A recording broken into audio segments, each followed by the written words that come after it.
Okay, well, good afternoon, everyone. Welcome to the second seminar of 2014 in our Legal Philosophy Between State and Transnationalism Nathanson Centre seminar series.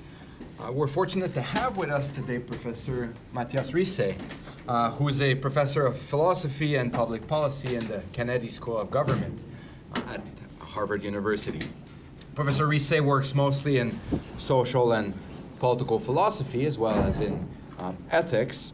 His primary research areas are contemporary political philosophy, so in particular questions of international justice, distributive justice, and property, as well as decision theory, and again in particular rationality, and fairness in group decision making, an area that's sometimes referred to as analytical social philosophy.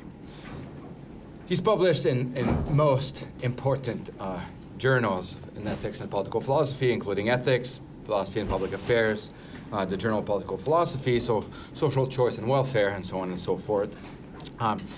He's studied philosophy, mathematics, as well as mathematical economics at the University of Bielefeld, and then at the University of Pittsburgh in the US, the Hebrew University in Jerusalem, and Princeton University, so he's truly a global academic. He received his BA, BS, and MS in mathematics from Bielefeld, and his MA and PhD in philosophy from Princeton University. Before Harvard, he taught in the Department of Philosophy and the program in ethics, politics, and economics at Yale. His books, his two on global justice and global political philosophy, were published, wait for this, at the same time in 2012. So, very prolific author. And today, he's going to present a paper to us on the significance of humanity's collective ownership of the earth for immigration.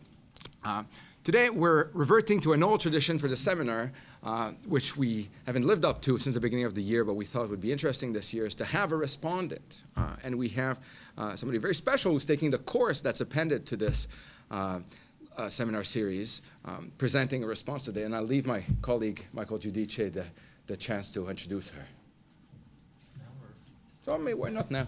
Yeah. So as Francois mentioned, we're going back to our old tradition where we'd have a main speaker and then a formal commentary. So we're quite pleased that Karolina has come forward. Karolina Wisniewski has come forward to present a commentary on Professor Risse's paper today. She is one of our students in the combined JD MA program, and a very award-winning student, we ought to say. We can never, Francois and I can never stop telling people enough about her award that she won, an International Essay Prize last November, where she presented a paper in London at Queen Mary. So we're quite pleased to have Karolina raise some questions at the conclusion of Professor Risse's talk today. Okay, thank you. I'm always very pleased when people talk about Bielefeld and they talk about it as if the general presumption were that everybody knows about it. So this is good. This city comes around in the world. So pleased to be here. Pleased to discuss this work with you. Let me jump right in. I know some of you in the course have also read this background piece about the book on global justice that I published a couple of years ago. I'm happy to say more about that also, but it's probably best just to leave that to the question and answer period. This particular paper for today is one of a number of things I've been working on since then, which basically deals with follow-up projects and ways of deepening the approach. As you can imagine, if one works on such a humble topic, right, global justice, there's always more, right? There's always more that says, how about this and how about that? It's partly objections and partly application scenarios. And in this case, it's a number of objections that have come up specifically to what I do with this idea of humanity's collective ownership of the earth in the context of immigration. So to some extent, it's responding to objections, but to some extent, it's also relating it to the ongoing, very interesting literature on immigration, to which, of course, Canadians have made a substantial contribution, right? It's one of Canada's most beloved topics in political philosophy. Okay, so really the only thing that I want to say in advance about what you should still hear from on global justice here is that the book gives pride of place to this idea that humanity collectively owns the planet Earth. Now, we can talk about that in the question and answer period, why it's sensible to think like this and what the alternatives would be. The reason why I'm doing this is because I think there's a lot of issues in political theory, in political philosophy, that make our relationship as human species to the planet central. And this is one way of articulating the centrality of that relationship. And it has a quite straightforward and intuitive, fairly immediate connection to immigration, right? So if humanity collectively owns the Earth, if we have this kind of shared claim on this planet, then immigration, then it basically follows quite straightforwardly, then immigration is not just a discretionary matter for states to decide, right? It's just not the case that any number of people can just take out any amount of space and say, we live here, this is our state, you are happy to live somewhere on this planet too, but please elsewhere, right? So once the planet as a whole is a shared thing, we have to think about how to share, right? The appropriateness, the fairness of the sharing. And so that gives you a standpoint for immigration that says, look, immigration is precisely not it's not discretionary. We have to think about immigration also as something where a country has to assume its share of global responsibilities vis-a-vis a proportionate contribution, a distribution of people around across this shared planet. And one thing I just ask you to keep in mind, if you think about the plausibility of this in your heads, is the one thing that one has to do for this to pass a minimal test of plausibility is that proportionality is not defined in terms of just population density, right? That might help as a first approximation, but really at this stage of thinking about humanity and the planet, we are not interested in land as the 17th century was when this thought was really dominant. We are interested in the proportionate use of three-dimensional spaces, including things like climate conditions and whatever matters for allowing for human flourishing to higher degrees in some parts of the world than in others, right? So proportionality has to be vis-a-vis something like a value for human purposes of three-dimensional space, and of course that will be much harder to measure than population density, right, the two-dimensional correspondent. But unless you do something like that, this whole idea of immigration being connected to proportionate distribution of people will be an obvious non-starter, right? So then whatever else is true about the overall plausibility. So that's in the background. Now, one line of objection that has come to this, and people have said, well, and it's not so much that they have said this, but that the mainstream discussion about immigration doesn't really do terribly much with the standpoint, right? And so that's because people say, well, look, what motivates, well, one reason for explaining why there is this neglect of this global standpoint is because people say, well, it's not really tracking the motivations of immigrants, right? Immigrants are not motivated to be, to have a certain share of commonly, shared spaces or resources. That's really absolutely not what's going on. And so if it's not tracking motivation, then what could be the point? So that's one kind of criticism. And to that, one immediate response is to say, well, we are tracking motivation is one thing, but you might be motivated to do things for all sorts of reasons, but that really by itself has little to do with why you should be allowed to do it, right? And so the interest in the standpoint is precisely that it articulates a view on immigration, again, according to which immigration is something of a global, is a way of sharing, burdening a share of global responsibilities. And so the point of this paper is to elaborate on that thought a little bit and defend the significance of humanity's collective ownership of the Earth for immigration in this way. So specifically, I'll be defending two theses here. So the first thesis here, and so you all have the handout, right? You do. Nobody seems to have. Yeah. So that means you don't have the handouts anywhere in the room. Sorry, I've been, so far it doesn't matter terribly, and it may not matter at all, but I've been assuming so far, but since you're all looking at me and not down.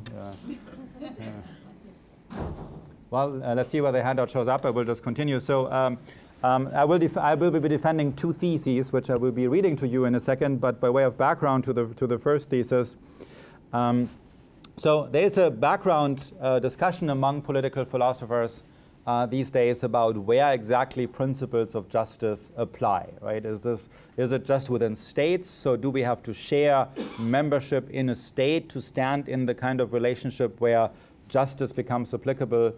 Or does justice somehow apply among all human beings, either because there's a structure at the global level to which justice applies, or because justice doesn't really apply with regard to relations at all? It applies just because we are all human, right? So that's a debate out there.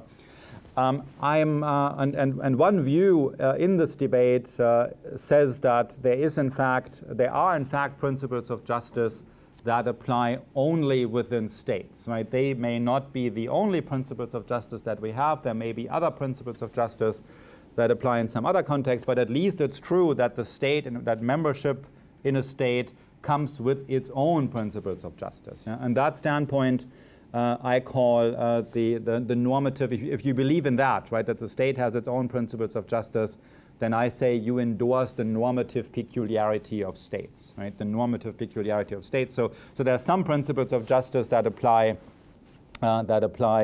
only if you share membership in a state. Now, then there's a question: if you believe that, right? If you believe that there are certain principles of justice that apply only within states, then what about immigration, right? What's the connection between that and immigration?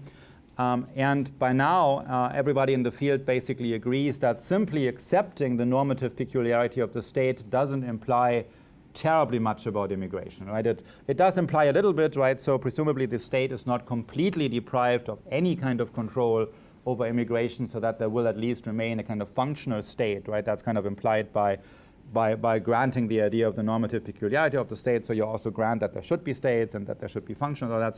So immigration shouldn't be completely out of the state's control, but it's quite possible that accepting that certain principles of states only apply within states is also, that this can be combined, right? That's quite consistent to combine that also with saying an immigration really should be largely regulated by some international body, maybe not exclusively, right? But the state really shouldn't be having terribly much control over immigration. Yeah? At least you do not get the thought that immigration should be controlled by states completely just from the thought that particular principles of justice should apply, right? So it's a little bit like, if you have a club with certain rules that govern membership, that fact by itself doesn't tell you anything about how much discretion the club should have about admitting people, right? These things might be true together, right? So the club has certain rules that govern it, and again, plausibly, it should not be completely devoid of any control over running its membership, otherwise it wouldn't have any identity left. But it may, its discretion in determining who can join might be very, very limited. Yeah? So that's quite consistent, right? Having rules that apply to a certain association and not having much control over who gets into that association, these are consistent views. So for that reason, if you believe in the normative peculiarity of the state, you still have to explain what to make of immigration, right? So how you think about immigration, what kind of rules of admission should apply. And that has been done now in recent years. That's become a focus of attention for people who work on immigration and do accept what I call the normative peculiarity of states. So, for example, Michael Blake has done a version of this. Kit Wellman, who will be speaking in this venue next, I think, right, has done a version of this. Right? So they believe that particular principles of justice apply to states, and then now they explain to us in other work exactly what they think about what degree of discretion a state should have with regard to immigration. Yeah? So here's my first thesis that comes in. So much of what's going on in this field here is people are doing that. So people are explaining what they think about what amount of discretion the state should have with regard to immigration. And then Michael Blake thinks not terribly much. Kit Wellman thinks quite a lot, right? So there's a range of views on that, right? But none of them integrates what I call this, what I cover in terms of collective ownership of the earth as a global standpoint, right? So none of them thinks once you articulate the limits of permissible immigration policy, you can only do that if you take a global standpoint and think about a proportionate distribution of people around the earth. So my first thesis is that that's precisely nonetheless what needs to be done, right? So first thesis is contrary to philosophers who believe they can supplement an account of the normative peculiarity of the state with an account of immigration that does not take a global standpoint. We do need such a standpoint, and that standpoint has to articulate this idea of a proportionate use of the earth, right? So immigration is a global topic.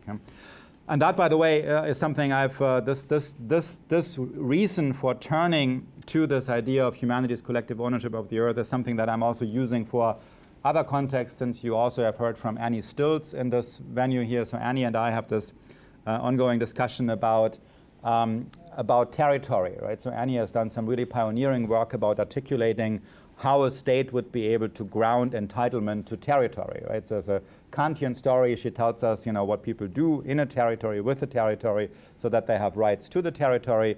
There's other people who tell different stories, but my complaint to them and about them is also that they are doing that basically one state at a time, right? So you say this about this state, and then you say similar story about this other state.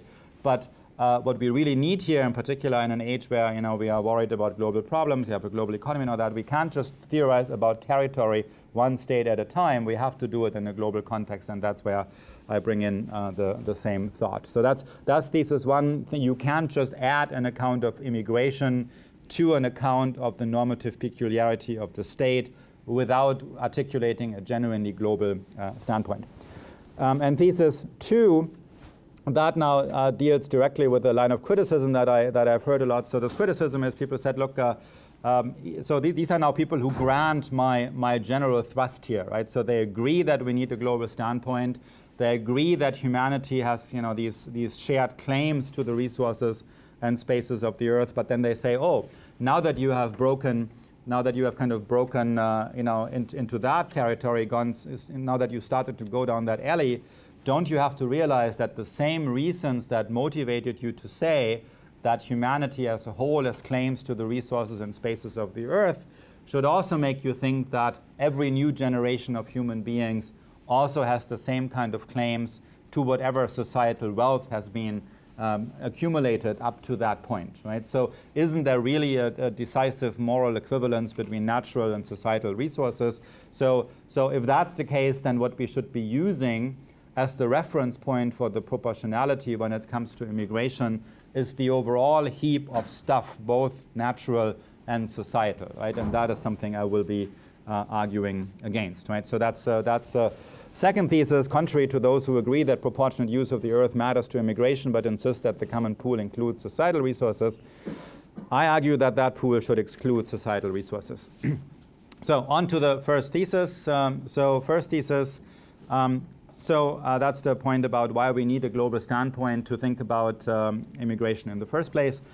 So that's in the paper that I sent you for today. I do this with a number of authors, but let me just here do it with regard to one author to see what the reasoning is, how we get to a global standpoint like that, and that is that's Michael Blake. Yeah? So Michael Blake. Michael Blake published this article, Immigration, Jurisdiction, and Exclusion, that those of you who are in the course connected to this have read last week, right? So this article is actually plays quite an important role in the contemporary debate about immigration and the connection between immigration and the normative peculiarity of the state. And the reason for that is that 10 years earlier, Michael published an article that has become quite important in this debate of whether there's anything special about states from the standpoint of justice, right? So this Michael's earlier article called Coercion something and something, also in Philosophy and Public Affairs from about 2002. So the reason why I remember coercion is because coercion is the central thought, right? So what's special about shared membership in a state from a standpoint of justice? Well, we who share a membership in a state, we have something important in common, namely we are jointly subject to a coercively enforced regime by the state by the country that we belong to. And this shared subjection generates obligations that we have with regard to each other, but not with regard to anybody else. And they're serious enough that they qualify as principles of justice. So this coercion standpoint, right, for what sets states apart from just any other structure in the world has become a kind of classic hallmark sort of position in this debate. But Michael already at this time when he published his first article made clear that he understood perfectly well that having this view on the normative peculiarity of states implies nothing about what immigration policies a country should adopt, right? So that was my earlier point, right? So the fact that you have a club that has certain rules that apply to its members and has good reasons why these rules apply, thereby does not yet have a view about admission to the club, right? And Michael knew that at the time already, and he makes clear in the article that he owes us an answer to that question. That answer is in this article, right? So that's where he articulates this view and says, look, really, as far as immigration is concerned, so states share something, you know, states are normatively peculiar in my terms here, right? But they still have to accept a lot of people who want to come in, right? And so the reason for that is, just to sum this up very briefly, so human beings, Michael tells us, not only have basic human rights, but they also have rights to the circumstances under which these rights are protected. Yeah? And that's first starting point. The second starting point, everybody has a right to avoid unwanted obligations where they have no obligation to become obligated, but by the same token, you have no right to make sure that obligations are not coming your way that in fact you're obligated to accept. Yeah? So these are the starting points. And then he says a country may avoid the acceptance of new immigrants only if the country of origin adequately protects their human rights. You know? So if you know, a bunch of people from France want to come to Canada, you know, asking for admission, then you can say, you know, there might be this or that wrong in France, but basically your human rights are protected there just fine. We do not have any obligation to you.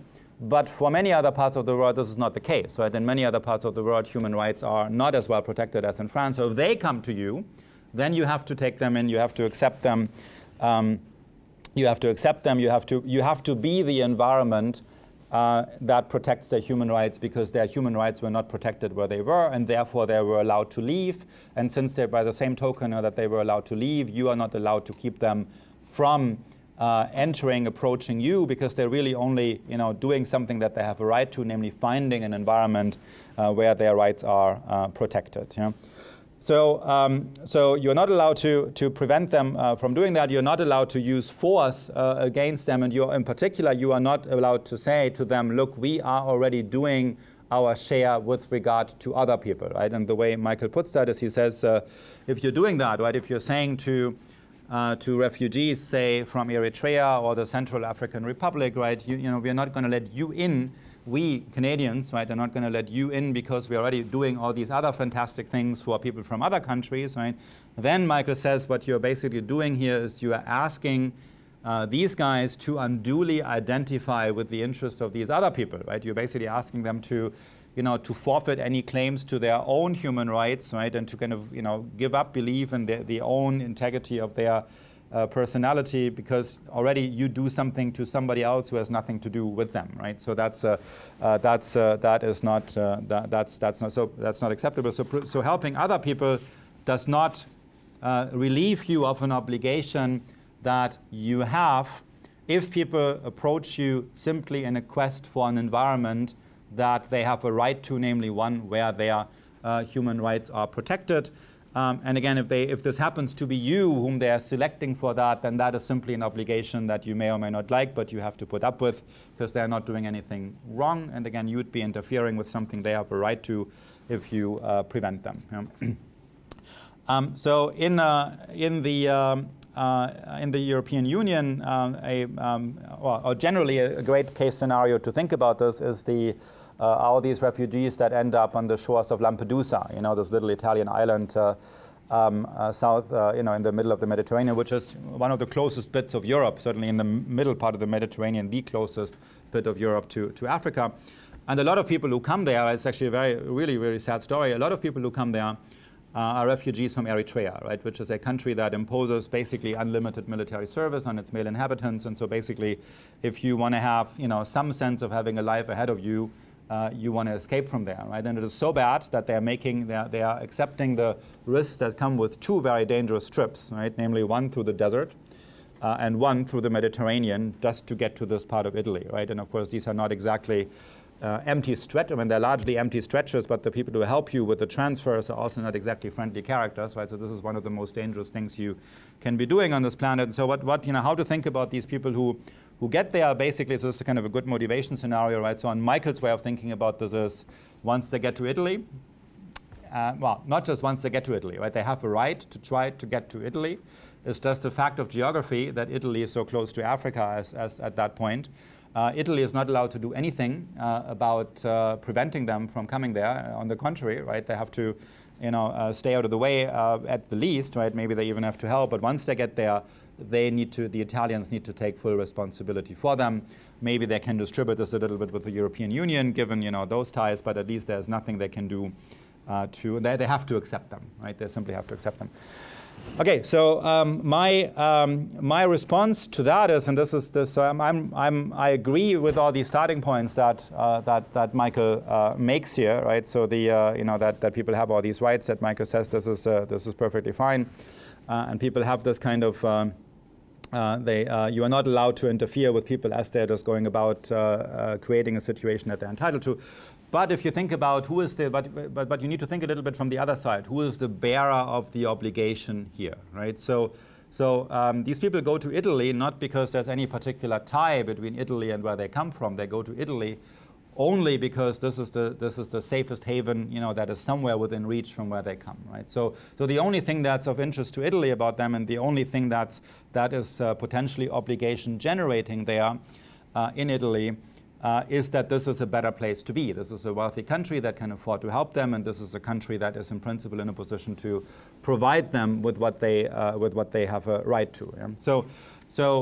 But if you then think about, so what kind of obligation does this generate on Italy's side that wouldn't exactly in the same way be generated on the side of Japan or Canada? Right? And then the answer to that question is none at all, right? So the sheer fact that they happen to be there with this island in the middle of the Mediterranean, and that is, relatively speaking, the easiest place to get to for these people, creates no particular obligation on the side of Italy, right? So Italy, or more writ large, the European Union, has an obligation towards these people, yes, of course, but the reason why it has them is only as part of a global community, right? This is part of a global sharing arrangement of which Italy and the European Union may have to take its share, of course, right? Now, this may not literally mean that once I think it does literally mean, so once these people get to Lampedusa, right, but that's something about the European Union. Everybody in the European Union, they need to share that, right? Germany needs to take some, Poland needs to take some, and so on, and they need to be distributed fairly. But there's also responsibilities of other parts of the world involved for this situation there, because again, the responsibility that we have towards them is as the global order or humanity, whatever you want to say, is nothing special about Italy.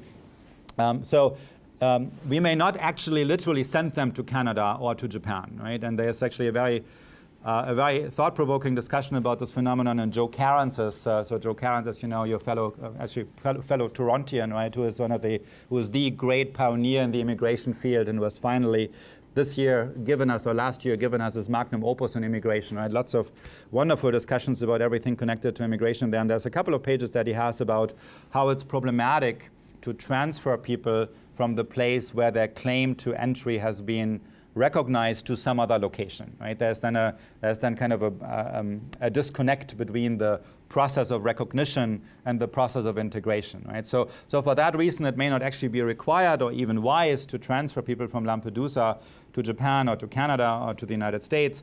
But if that's the case, then in a global, if we're not doing that, right, then in a global scheme of dividing burdens, the Europeans would need to get credit for already doing something towards the resolution of this particular problem, right? So, and there's really nothing involved. So this Michael's point about how in principle, then the European Union would be allowed also to say more to, that's kind of a tricky issue. I know what to do, what to do in cases when you're already doing what you're supposed to be doing, right? So So maybe we can talk about this a little more in the question and answer period. My point for now is just to make the general point, right, that this is how you're getting to global obligations. There's nothing particular about Italy. And this is a case of refugees, right, asylum seekers, but the same really is also true for immigration scenarios as a whole, right? So immigration is justified in this, in terms of this idea of, humanity as a whole has a claim to this planet. So we have certain claims to simply movement on this planet. You can say, you can ask people to reasonably accept the situation, not to come to your country if you can make a claim that you are already harboring a proportionate share of the world's population, given the value of your resources for human purposes. But then they could be asked to move elsewhere. But that again is a symptom of this fact that that there's a global responsibility here for making sure that people are proportionately distributed. Yeah. So then, for example, Kit Wellman would say, well, what about, don't we have freedom of association, right? So say people in Canada, right, don't you have a right of freedom of association? And doesn't the right to freedom of association entitle you to say to other people, well, we're not going to associate with you, please move elsewhere? And the answer to that is, yes, well, you do have a right to freedom of association, but your association has to happen somewhere in physical space. And the association happens in a shared physical space, so you can associate all you like. But if you are taking up a disproportionate share of space, then you can do two things. Either you can downsize, right? You can surrender territories to other people, right? Or you can take in more people, right? And so the more plausible course of action here, of course, is to take more people. So freedom of association is all well and good, but it has to happen somewhere. It has to happen in shared space. The shared space is everybody's. Everybody has an equal sort of claim to that. And that's, again, we are coming in with this idea that there has to be a global distribution, a fair distribution of people. And so in a way, this move you can make with all the kind of standard ways in which people have tried to articulate why it's okay, because we're doing this and this around here, that's why it's okay to keep other people out. You are free to do this and this, without other people. If you downsize, if you don't want to downsize, you have to adjust accordingly and recognize that what you are doing has to be squared with other people's equal claims to the planet that we share. So for that reason, I think once you start adding ideas about immigration to ideas about the normative peculiarity of the place, you've got to take a global standpoint and think about that as a global arrangement of obligations. So that's my response. That's my way of making good on the first thesis. So then there is the point about the second thesis now. So suppose you agree with me, right? Suppose you say, okay, nice to have a global standpoint, right? And it makes sense, to integrate that in immigration as you suggest. Suppose you agree with that, and then you say, well, let's complete the thought by saying the overall amount of resources that we are dividing here really isn't just the natural resources that are nobody's accomplishment, but they really are. This is really also the societal resources, right? That we so for any given, so the objection says for any given generation, right? So for any given generation of people, the way they should look at societal resources is exactly the same as they should be looking at natural resources, right? So the babies being born today, right? None of them has done anything to create natural resources, right? And that, this fact that human beings haven't done anything to create natural resources, that's one major motivation for saying they all have the same kind of claims to them, right? But isn't the same exact thing also true of societal resources? And therefore, if you are talking about globally dividing things up, shouldn't this be actually a global dividing up of this overall amount of natural and societal resources? I'm going to skip over some discussion here, and I'm going to go straight to my discussion at the very end of this handout, namely my scenario of these two guys, one born in the US and one born in Haiti. So I'm just going to read you a few pages now, and then I will stop. So the context is, so the objector may still insist that after all, for any new generation, societal resources are like natural resources in what matters most. They have not been created by them. This is a central moral equivalence between natural and societal resources that does not vanish because of whatever else they may not have in common. Yeah?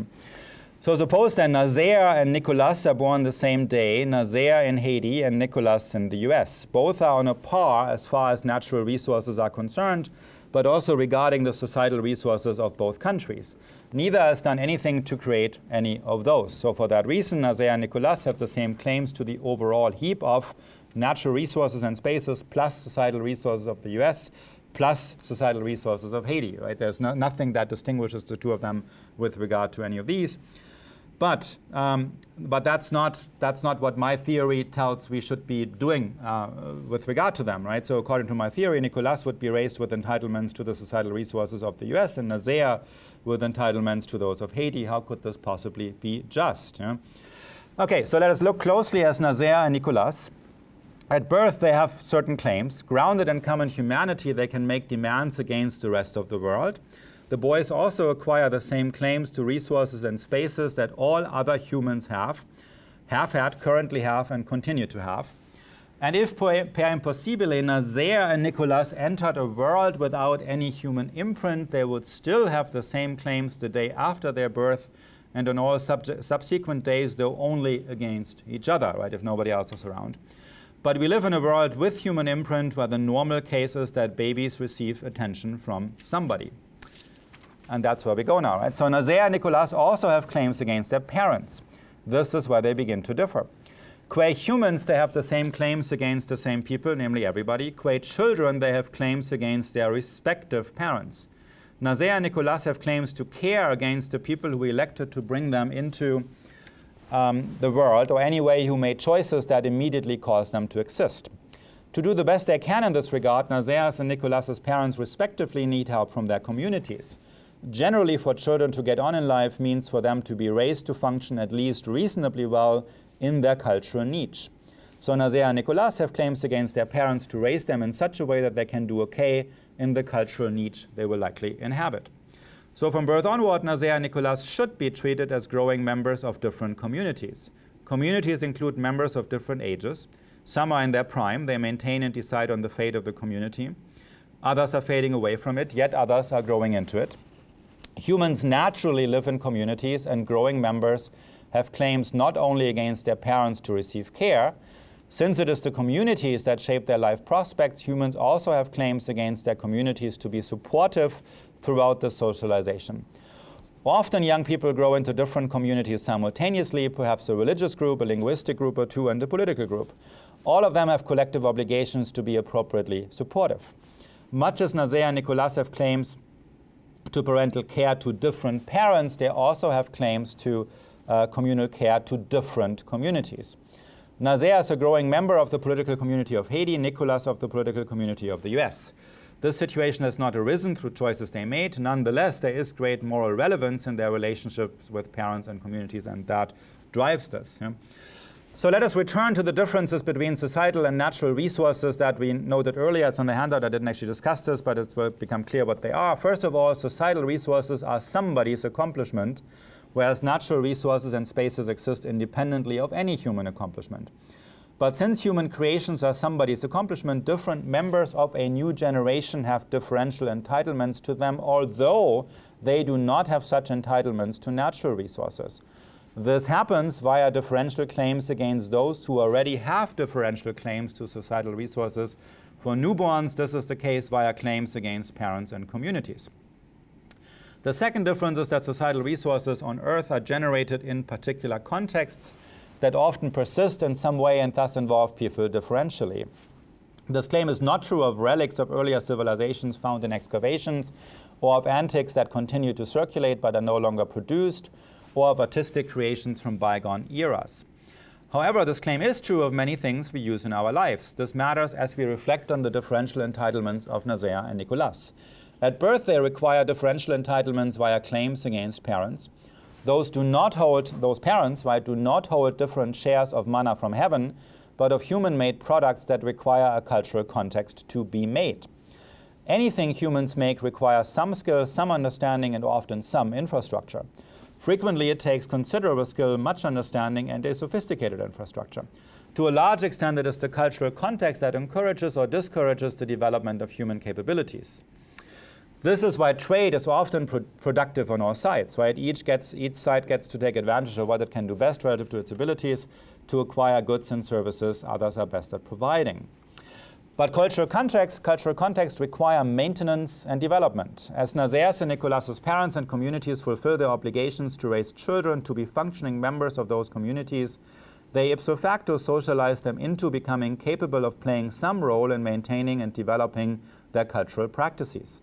As time passes, they are expected to take over responsibilities. This process unfolds in multifarious ways. Sometimes, as we all know, it fails altogether, right? But in most cases, these efforts meet with some success. Eventually, Nazaire and Nicolas will likely start participating in a shared stewardship of the cultural resources of their respective society and hold a claim to those resources that members of the community share with each other, but not with those who are not part of that culture. So in their upbringing, Nazaire and Nicolas acquire stakes in different cultural contexts that enable the creation of different human products. The third difference is that it makes sense to say individuals require for their survival and for all their activities the earth as a whole, but not that they require the sum total of human accomplishments. People require the culture-specific resources provided by their cultural niche. In addition to the 2 points already made, this means Nazaire and Nicolas acquire a formative relationship with their cultural niche. That niche gradually makes them into the people they ultimately become, but neither stands in that relationship with the cultural context of the other. Before this background, and given the features that are constitutive of a political community, Nazaire and Nicolas may raise complaints against their environment at some point, right? They can protest if their environment favors some who have been raised in it much more than it favors others. For instance, they can complain about inequality of opportunity in education or against excessive inequalities in the distribution of goods. But these are complaints against their respective communities, not against the community of the other. So appearances notwithstanding, at birth, Nazaire and Nicolas acquire very different claims. That is because they acquire claims against their parents, who are generally situated very differently. Our discussion has also shown that natural and societal resources are very different when it comes to entitlements children acquire at birth. Any two children do not differ at birth when it comes to entitlements to natural resources, but they do when it comes to entitlements to societal resources. I have selected my two characters from Haiti and the US to make this reasoning maximally problematic. The US is one of the richest places on earth, and Haiti is the poorest country in the Western Hemisphere. So does my argument not merely glorify the status quo? Well, of course, the status quo must change substantially anyway. Both Haiti and the US must reform internally quite a bit to be just societies, and that much they do share, right? In addition, there are obligations deriving from other grounds of justice, including common humanity, collective ownership of the earth, shared subjection to the trading system, and membership in the global order. A reform of the world's political economic system should proceed along those lines. Once that all has been done, there will no longer be anything problematic about acquiring differential entitlements at birth. In our world, of course, being born in locations as dramatically different in terms of average life prospects as the US and Haiti means being born in locations that vary in terms of how much average people suffer from the world's injustices. But a proper, so that's clear, right? But a proper response to that is not to argue that at birth any two children acquire the same entitlement to all societal resources on earth. A proper response is to make the world more just along these different grounds of justice that I have described, right? So the very fact that they come from these massively different locations is not a successful complaint against the reasoning about the differences between the resources and the differential entitlements. Is something that requires a different kind of response. Yeah. Okay, I stop here. Over to you. Thank you, Professor Risse. So we have a response by Karolina Wisniewski.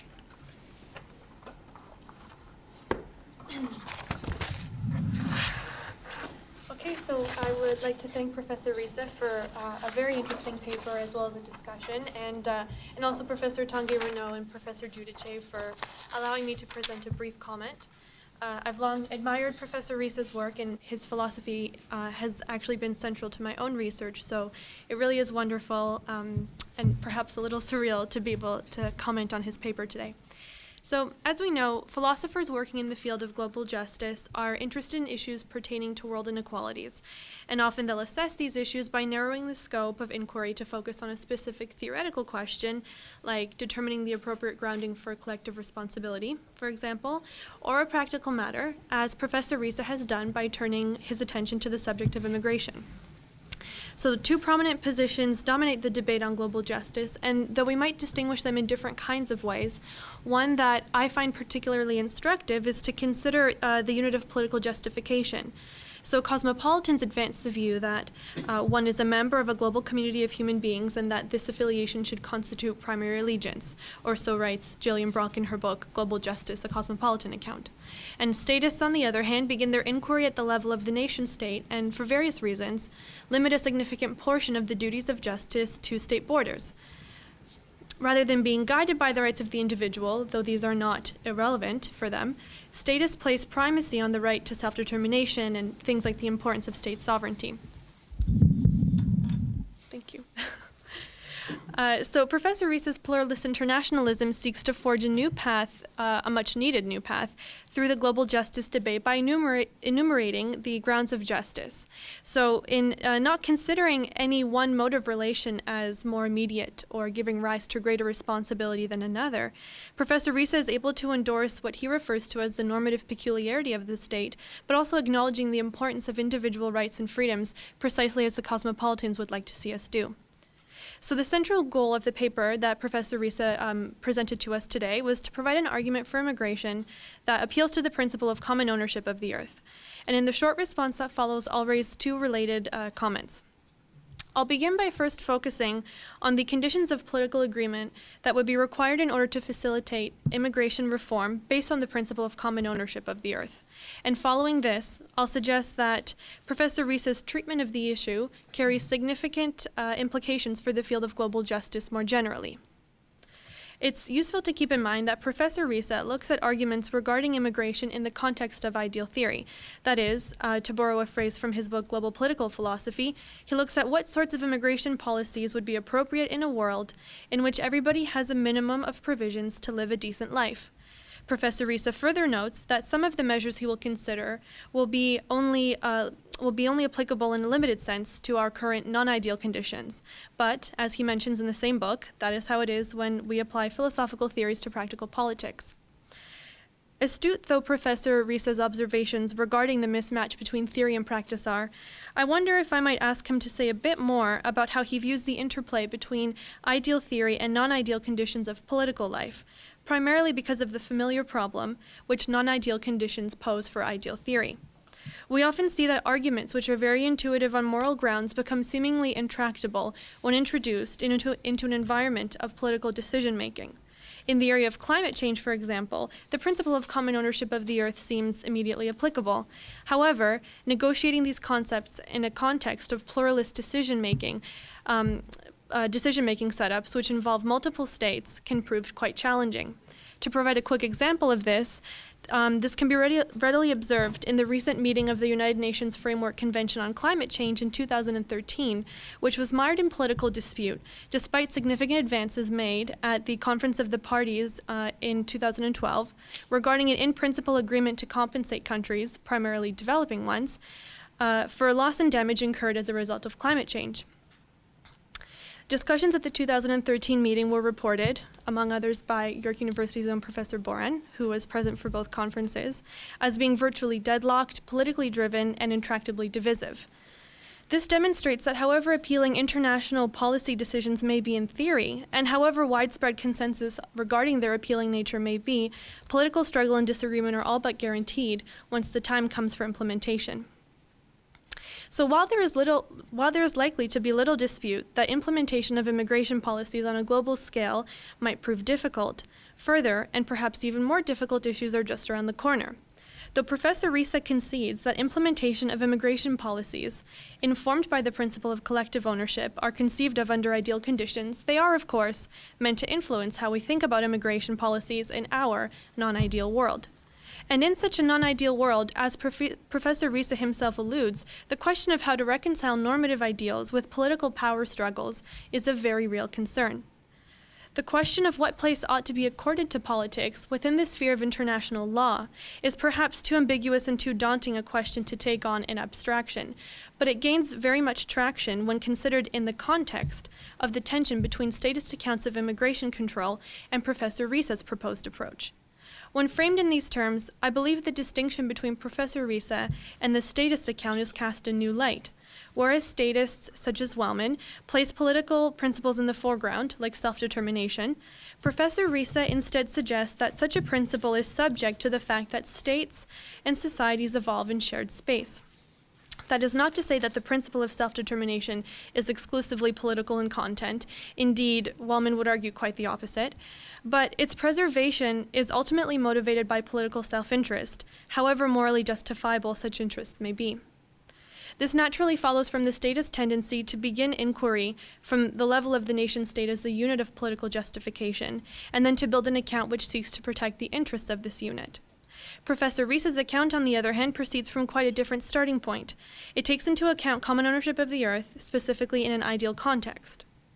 By subjecting the principle of self-determination to the importance of common ownership, Professor Risse seems to import a distinctly cosmopolitan perspective into his position.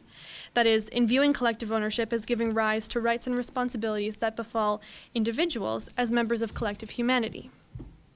One might further consider why Professor Risse accords such importance to the spatial distribution of human interaction in state evolution in physical space as a distinguishing feature between him and the statists. He responds to statist arguments presented by the likes of Wellman and Miller, among others, who advocate for unilateral immigration control by noting that they fail to take into account the distribution of people across the earth, and that the principle of common ownership of the earth can bridge this lack of consideration with acknowledgement of the costs imposed on excluded would-be immigrants. I'm not sure I'm entirely clear on how the principle of common ownership can allow one to more accurately assess the plight of excluded immigrants. To be sure, statist positions are sometimes, and one might even say often rightly, seen as being insufficiently concerned with duties of justice that extend beyond state borders, if indeed they consider any to exist at all. But I'm not sure I see how investigation of the spatial distribution of humans allows one to have a clearer grasp on the adverse effects of an exclusionary immigration policy. To put it alternatively, I'm not sure I understand the motivation for considering this to be a morally relevant consideration. But perhaps this is an upshot of the very premise of Professor Risse's account, the notion that there are several grounds of justice which allow us to acknowledge the normative peculiarity of the state, but which decline to grant its special position among the other modes of relation that exist in our interconnected world. It seems to be the very nature of Professor Risse's approach, if I understand him correctly, that differing grounds of justice give rise to different duties of justice, none of which is more pressing or more important than another, at least not in all circumstances. And herein lies the distinct strength of Professor Risse's account. By not limiting himself to the state or the individual as the unit of political concern, but rather by acknowledging those as well as other actors in a global sphere, he is able to take account of notions that statists and cosmopolitans are simply unable to by virtue of their theoretical commitments and normative allegiances. However, the nuance of Professor Risse's approach also imports difficulty. It requires constant balance and trade-off between the different grounds of justice, between the value of self-determination and common ownership of the earth. The concern that arises as a result of this is perhaps that Professor Risse has not necessarily found an alternative to the dichotomy that occupies the global justice debate, but rather alternates or compromises between statist and cosmopolitan solutions to a given problem. That is to say, I wonder whether Professor Risse balances the competing interests of the two rather than transcending them entirely. So in conclusion, I might ask whether Professor Risse does offer a genuine account to the cosmopolitan and statist stalemate. And furthermore, if I'm correct in identifying partiality to a cosmopolitan-like solution to the problem of immigration reform, it's worth noting that the distinction between Professor Risse and a statist approach is in practice quite slight. It seems to come down to where and how we might limit the right to self-determination, for even a statist such as Wellman wouldn't advocate for unrestrained and absolute exercise of this kind of a right. So if the line between the statists and the cosmopolitans can be reduced to an admittedly hair-splitting concern about exactly where we should draw the line on a state's exercise of the right of self-determination, then one might worry that the chances for cosmopolitans and statists to achieve overlapping consensus on these issues, not just on moral grounds, but in the condition of political decision-making, are rather slim. Thank you.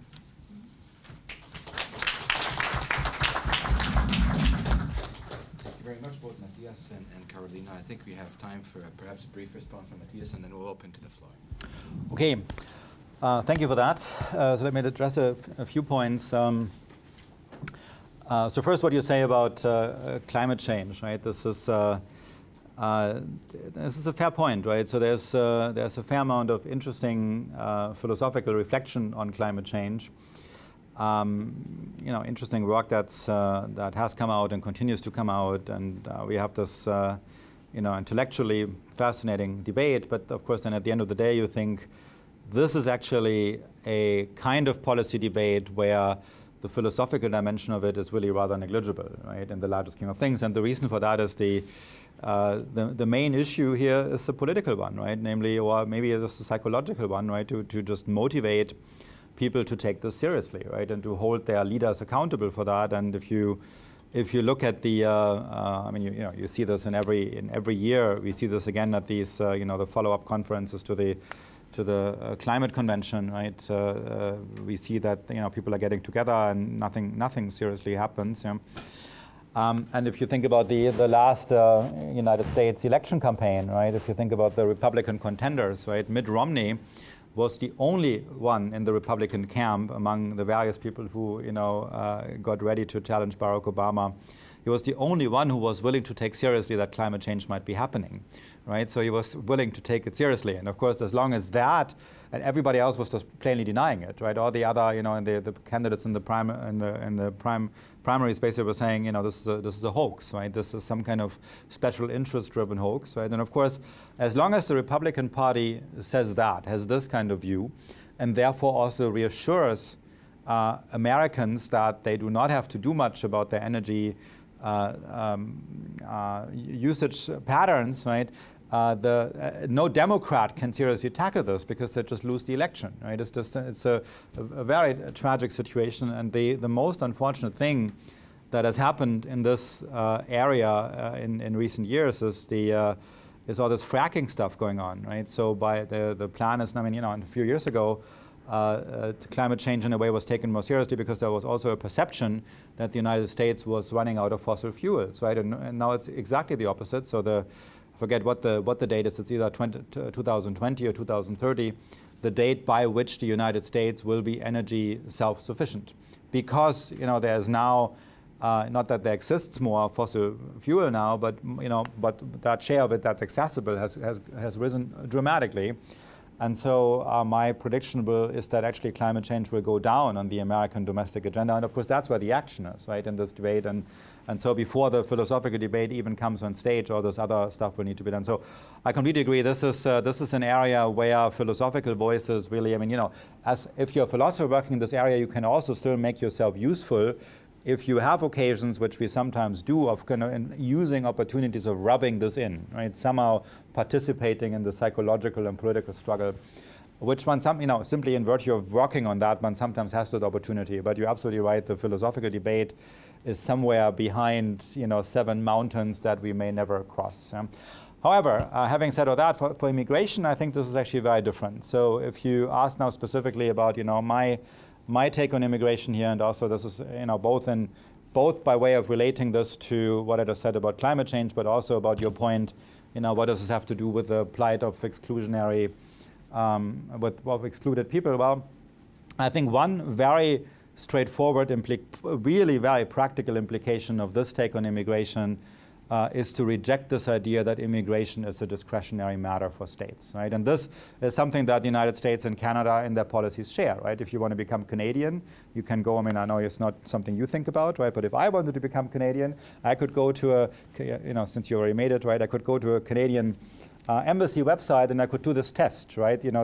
My ability, whether I'm measuring up to Canadianicity, right, for the month, right, what you are looking for, these points, right? So Canada has a particular idea of thinking what kind of immigrants do we want, right? The United States has that too. It's much more messy. It's the one identifiable criterion there is family connections, right? So there's also something there.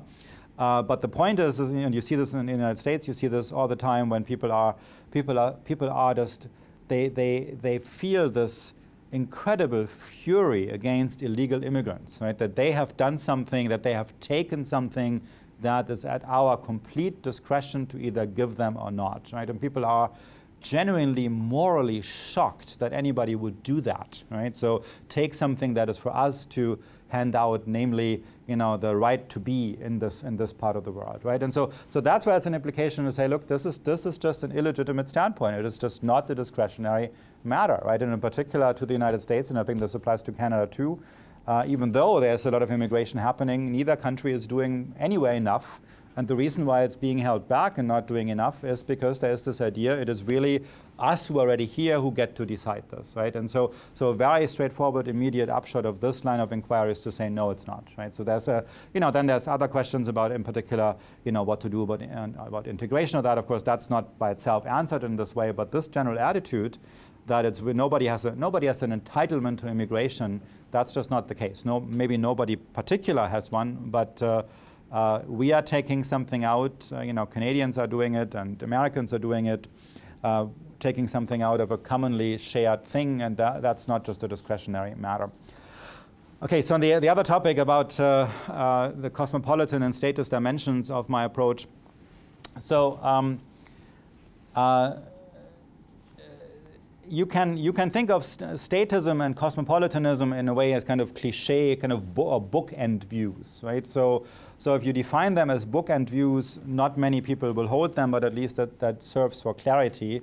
So the statist, the bookend statist, is somebody who says principles of distributive justice only apply among those who share a state, right?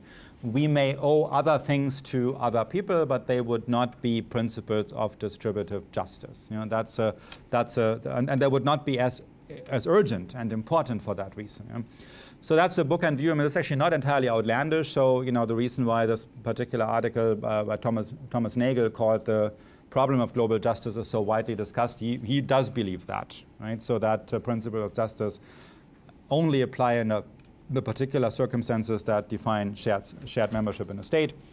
Rawls has an interesting take on that. So Rawls thinks there are principles of justice that apply globally, but somehow they are not principles of distributive justice. They're also not principles of rectificatory justice. So we don't quite know what they are, and the view is all quite ad hoc, actually. But he definitely is on record for thinking that principles of distributive justice do not apply globally, right? So that's your bookend statism. The bookend cosmopolitan says principles of justice apply equally to all human beings. And again, there's these two versions then, either because there's these global political and economic structures or because there's a shared humanity, right? And so then you say, what about states, right? States, cosmopolitans would normally say, let's not abandon them, right? But the reason why we're not abandoning them tomorrow is purely for practical reasons. If we could, we would, right? If we could, we would. And in any event, they have to be reformed such that the equal applicability of justice to everybody is realized in policy. So these are the bookend views.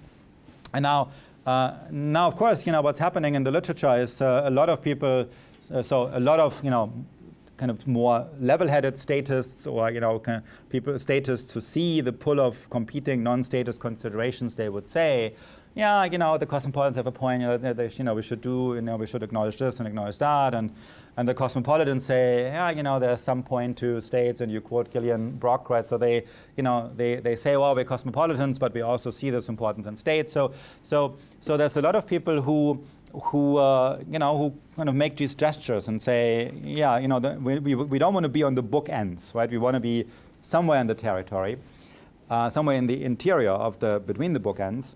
And so then, but then the question is, what does it look like when you're in there, right? And so you should. So my proposal is there, right? And says, I don't claim any particular originality for saying we should be in the interior of these bookends, but a lot of people said that. But then, I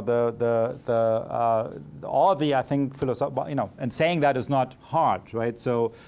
Here's a standard view, what else is there, right? And so there should be something else, right? So saying that is not hard, but then the question is, how exactly do we do it? And so that's where my proposal comes in, right? So, yes, there's a lot of important stuff that cosmopolitans have said. There's a lot of important stuff that statists have said. So how can we think these things together? And my proposal of different grounds of justice is a proposal for that. And one reason why this ended up being a fairly long book is because I also tried to make credible the details of that. Right? I said, here's a foundational theory why it even makes sense to think of different grounds of justice. Right? So far, the idea has been there's one set of principles, and there's one ground, and there's one scope, and so there's some theoretical costs that come with breaking this up. So that's explored, and then what are they exactly? What principles apply there, and then I make some effort also to combine these principles for particular entities, in particular for states. So you're right. I mean, let's say I agree with you if you say, there's nothing particularly interesting about saying, you've got to be somewhere in the interior between these bookends. But then I'd also say, and I've actually, people have said this before, but then I say, no, I agree. But all the interest comes in when you say then exactly how do we do this, right? And there's really, and that's really something where more work I think should be done. But there's actually, once you formulate it like that, there's really not terribly much around where people have really tried to bring this all together. And that's where I see my contribution, right? To make an actual concrete proposal for that. Okay, so we're going to open to the floor. Remember that we're video recording, so if you can please ask a question using one of the microphones, that would be much appreciated. Okay, so we have Professor Igneski to start with, and then Professor Hudson.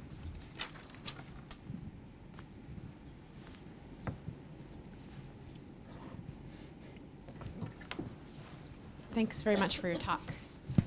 I have a question about the two different grounds you talk about, the remedial grounds and sort of the spatial distributional aspect of immigration. So there's this spatial distributional aspect and there's this remedial aspect, and you reject, and I think for some very good reasons, looking at immigration or grounding it merely in this remedial aspect, because if that's the way you look at immigration, you really only have to say, it really only has something to say about opening the borders to refugees. And because otherwise, if all our human rights are being met, we don't have to remedy anything. And so in those kinds of cases where everyone's rights are satisfied, it may not even require states to admit refugees at all, as long as they aid in other ways. So even if there are refugees, you don't have to let them in because you can aid them in other ways. And if there aren't refugees, then you're not saying anything very interesting. So this other ground, and I'm wondering, is it another ground or can you accept both grounds? Because on the distributional account, if you take up a disproportional share of space, you're required to take people in to your borders. And if you're required to take people into your borders, I'm wondering, are you required to take refugees in first? Do refugees get priority? Does that view say anything about refugees versus anyone else that might want to immigrate? And if you have satisfied your fair share, do you have any remedial obligations to refugees at all? And so, and I guess one way would be to combine both grounds. I'm not sure if you want to combine them or prioritize them or how that works.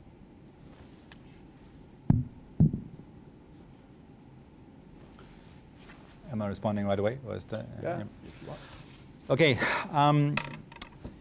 Deep waters. Let me just first say, I mean, this is you, of course, are probably free to use the terminology like that, but I don't and can't talk like that, right? So grounds is a technical term for me, right? So I use the term ground as in grounds of justice. So these are the particular conditions that generate norms that are stringent enough to be norms of justice, right? So then I distinguish these five: there's membership in states, membership in the global order, common humanity, shared subjection to the trading system, and humanity's collective ownership of the earth, right? These are, and there might be more, there probably is more, but these are grounds. So I'm using this in this context of the theory of justice as a technical term. Again, it's a commonsensical word, right? So this is why I wouldn't talk about a remedial ground for immigration, right? But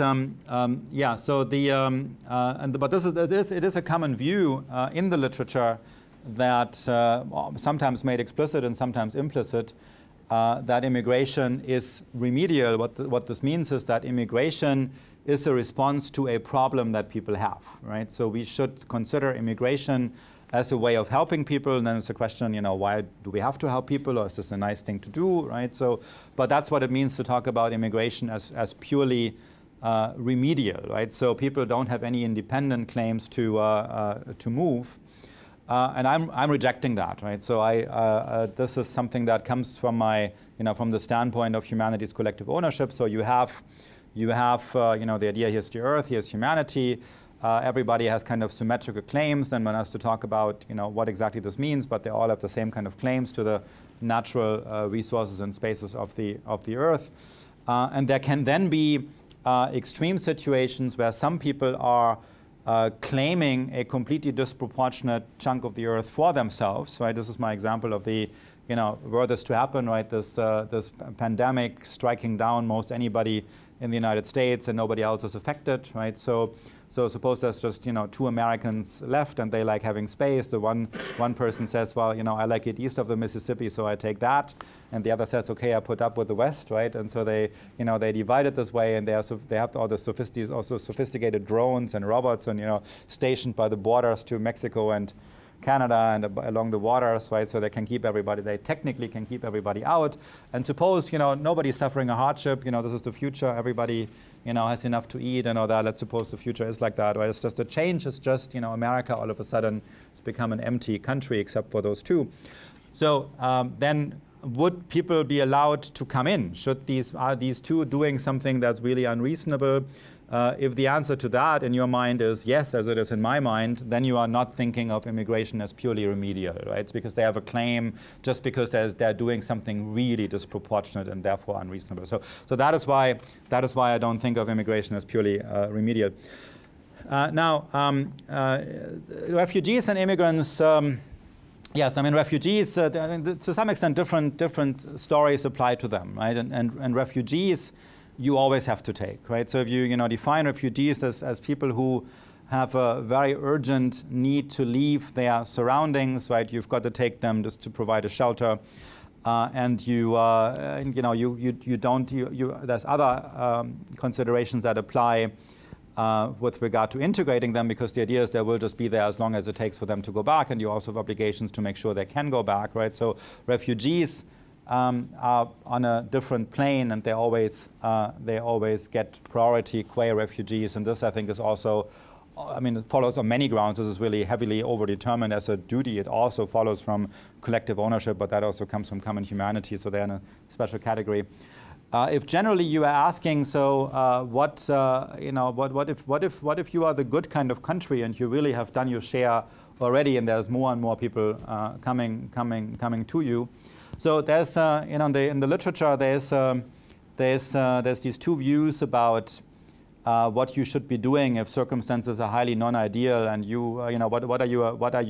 what are you supposed to do if everybody else is just not doing what they're supposed to be doing, right? And so one view there says, well, you've got to, under those circumstances, you are obligated to do as much as you can until you come to the breaking point, right?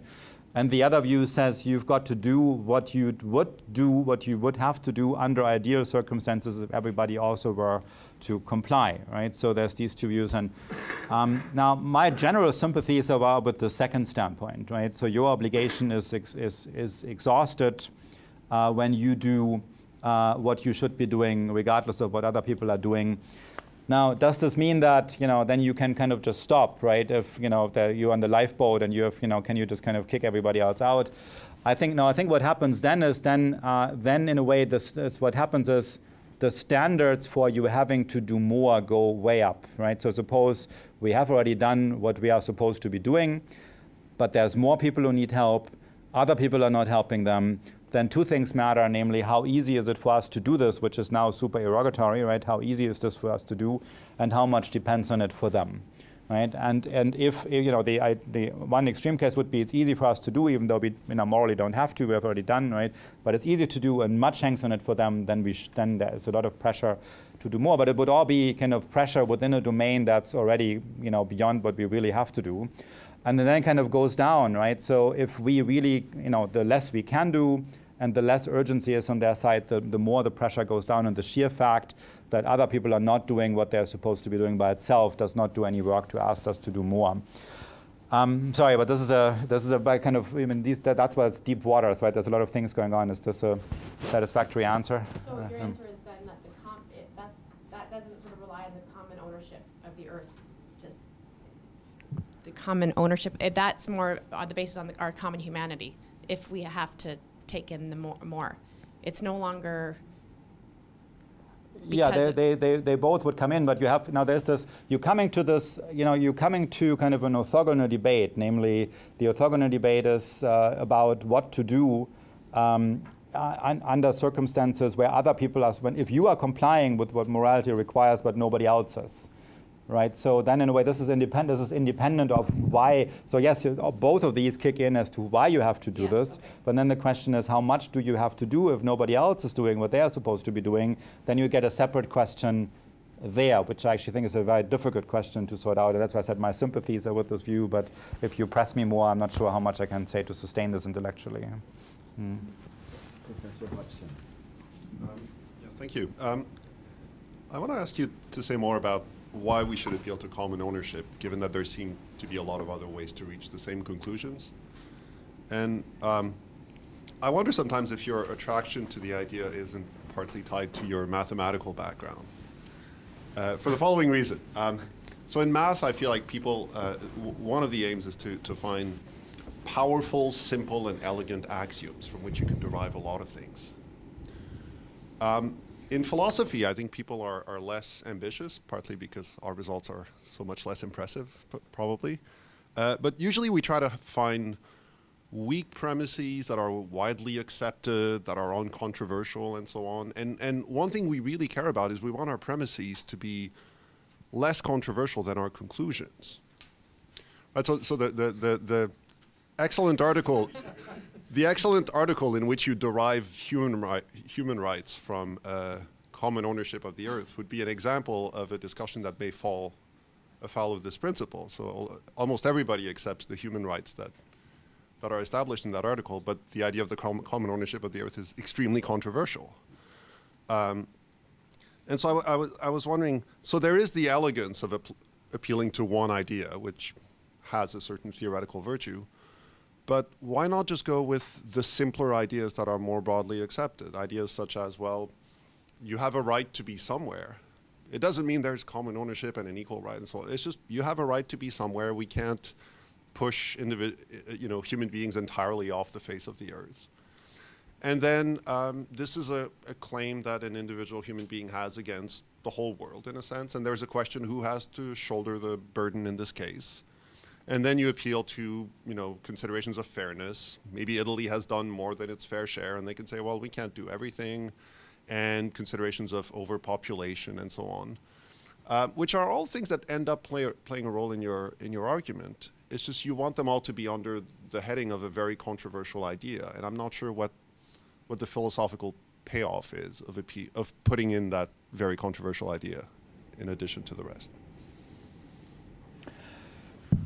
Well, I think the philosophical payoff comes from the fact that we are, we're asking a lot of questions here, right? So you say, well, why not start with this? Everybody has a right to be. We start with that. Everybody has a right to be somewhere. Okay, let's start with that. But we have questions, say, about immigration, right? So we have questions about. We don't just want to say everybody has a right to be somewhere. We want to have some kind of assessment under what circumstances countries can actually say, please not here, go elsewhere, right? So we have questions that come up in this context, and say Michael Blake answers them one way, right? And he says everybody who comes for the following reason we have to accept, right? And so I don't think that, right? But I need to explain to you why I don't think that, right? And ultimately.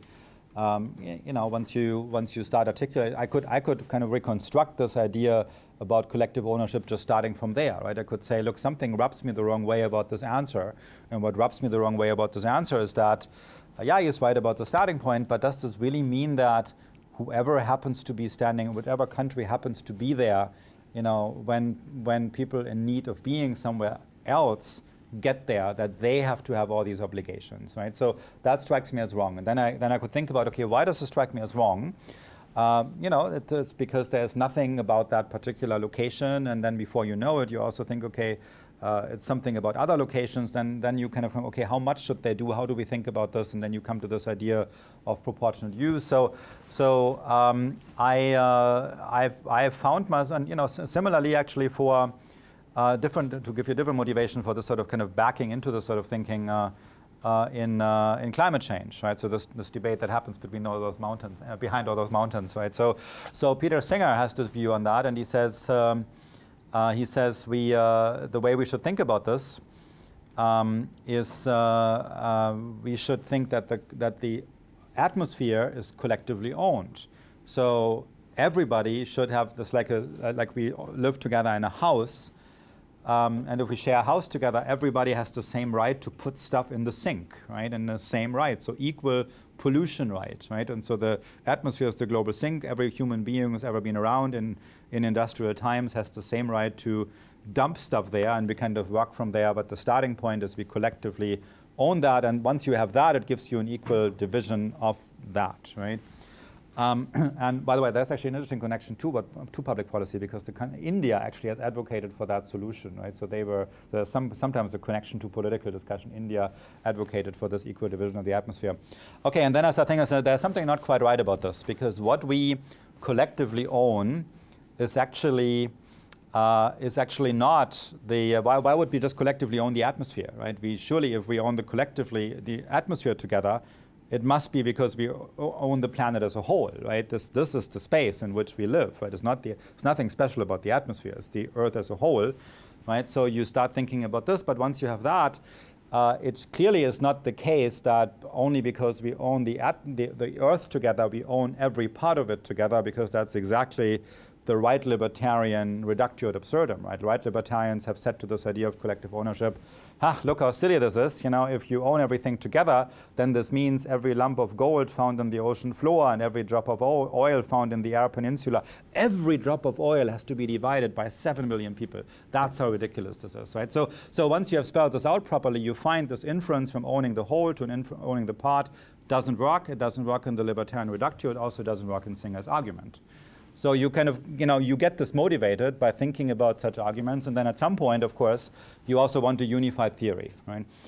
So why am I interested? I mean, maybe your analysis about my intellectual origins is correct, that I have a somewhat simplistic way of thinking about the world, but I want this to be a natural rights theory, right? And I want this to be, so ownership is a natural rights theory, collective ownership is a natural rights theory. So natural rights as in starting points that should be acceptable to every reasonable person, right? And I really only have three, and one, human needs matter. The resources and spaces of the earth matter to satisfy these needs, and they are not there. This is nobody's accomplishment. These are my starting points. I build a theory of natural rights for them. What work they do also in this connection to human rights is because they are so simplistic, right? They're so reasonably acceptable to everybody, so connecting to the natural rights tradition. And then the interesting feature about this is, why do I want to talk about this? I want to talk about this because it allows you to theorize with two starting points rather than one that many other people are using. I use two starting points, namely needs matter, and the stuff that's needed is nobody's accomplishment. And that thought I do a lot of work with, right? And that doesn't really figure in other people's work, but I think it's actually, it may not be necessary, for certain, but it certainly helps to get a lot of stuff done. I have myself in the list, and then 2 here, 1 here, and 1 here, and 1 there. Okay. So I'd like to ask a question about how fungible you think that idea of common ownership is, right? So you repeat in the article Michael Blake's response to Kit Wellman, who wants to say, well, freedom of association is what gives us a right to exclude, and whatever obligations we have flowing from this, we can fulfill them through foreign aid, by saying that, well, foreign aid doesn't account for the separateness of person, it account or demands too much of an identification of people claiming the right to immigrate and others in terms of their interests. I always thought that one answer to this could simply be to say, well, in this case, you can simply say, well, the obligation is to give these people claiming the right to immigrate, right, enough money to have their ensure that their human rights are respected, or help them find a place somewhere else, right? And that would just take care of it. It might be very onerous. There might be reasons not to do this, but that one might be one way out of this objection. Now you want to say, well, even if that's the case, there is still this idea of common ownership that we need to talk about, right? So there's not only the remedial portion of the account, there is this more intrinsically valuable idea of common ownership. We all have an interest in space and being somewhere, as Louis-Philippe says. But then I wonder, how fungible is that interest? One might say, well, if I own this interest in space, then you, state, can take it away from me without my consent, right? But it's not an individual interest here, it's a common interest, common ownership, right? So what does that mean for its fungibility, right? Thinking as a lawyer here, when I own property jointly and there's a conflict, what the law typically says is, well, if there's really a conflict, then force the sale. Just make the whole thing fungible, and we're just talking about money and whose interests are at stake here. So is there something more than this to common ownership, which makes this idea of space, a right to space, intrinsically valuable in a way that can't just be folded into a consideration about money, which might allow oneself to protect oneself in a country like Haiti, or fulfill others' interests? Or is it the same kind of concept, or is it something different, right? So. Well, so this all happens at a very abstract level, right? So this is a little bit like, if you're familiar with John Rawls's work, right? So Rawls explains sometimes, if you think about the connection between this rather abstract work that he does on the principles of justice with the actual adjudicative work of the judiciary, what's the connection, right? So they're all talking about justice, right? And I found this quite interesting in the slogan for your school. It says something about jus and justitia. So you, Osgoode, he actually distinguishes, right, between jus and justitia, right? But so we want to have them together somehow, right? So what is the connection between justice and adjudication, right? And so Rawls says, well, there's a four-stage procedure, a four-stage process here. At the end of it, we have adjudication. Before that, we have legislation. Before that, we have constitution giving. And before that, we have the principles of justice, right? So, and they're respectively grounding each other, but it all starts with the principles of justice. And so that's the same here. So we have to think about, generally about, given the importance of the planet, we have to think generically about what kind of claims can people ever have to things on the planet, right? To parts of the planet. So we have to start with something, and then at the end of it we have property arrangements of the common law, whatever form of law in your country, right? And so again, they are kind of grounding down.